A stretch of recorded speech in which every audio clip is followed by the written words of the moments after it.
What shall I say unto the Lord? All I have to say is thank you, Lord. What shall I say unto my Father? All I have to say is thank you, Lord.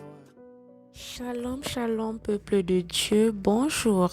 Bienvenue à notre méditation et prière matinale du mardi 16 avril 2024 qui nous sort du livre de Romains chapitre 13 verset 8. Nous lisons au nom de Jésus. Ne devez rien à personne si ce n'est de vous aimer les uns les autres. Bien-aimés, plusieurs personnes aujourd'hui vivent dans les dettes et ces dettes peuvent être morales, ces dettes peuvent être financières, matérielles. Toi qui dois de l'argent à ton frère, toi qui dois une récompense à ton frère, toi qui dois une promesse à ton frère, bien-aimé, ce n'est pas cette dette qui importe chez Dieu. La seule dette que Dieu autorise est l'amour. Bien-aimé, nous devons aimer notre prochain. C'est cette dette que nous, en tant qu'enfants de Dieu, nous devons avoir envers notre prochain.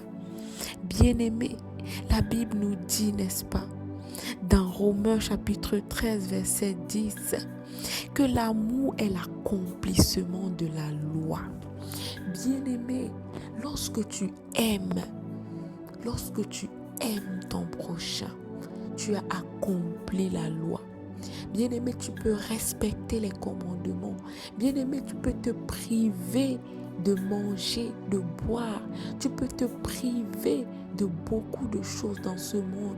Tu peux décider de ne pas faire du mal aux gens. Tu peux décider d'être poli, d'être respectueux. Tu peux décider, n'est-ce pas, de ne pas aller dans les boîtes de nuit et tout.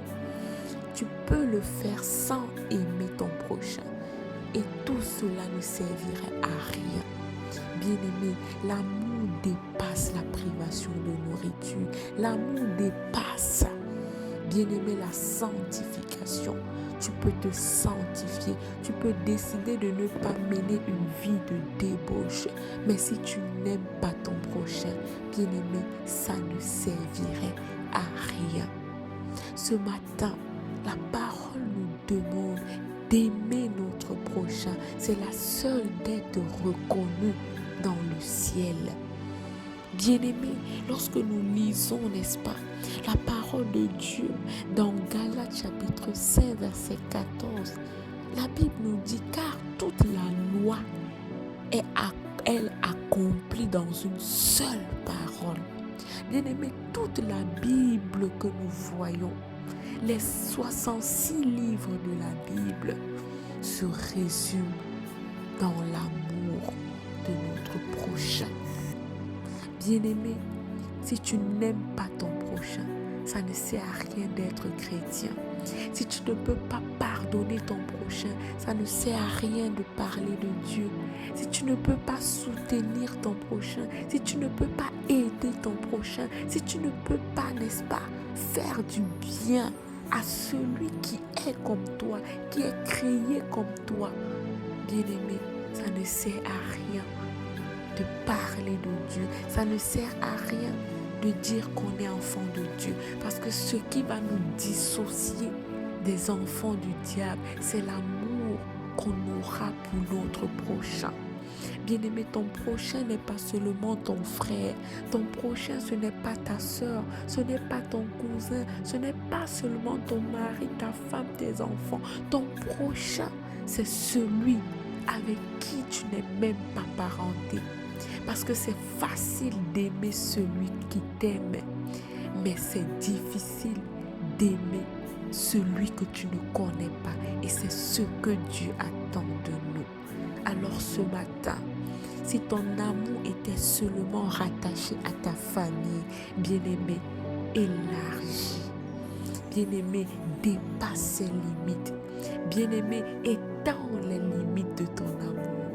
Parce qu'il ne doit pas seulement se limiter à ton entourage, mais il doit aller au-delà. Afin que ton Dieu que tu sers soit reconnu à travers l'amour que tu auras pour ton prochain. Alléluia, nous allons prier. Dieu de gloire, Papa, nous voulons te bénir.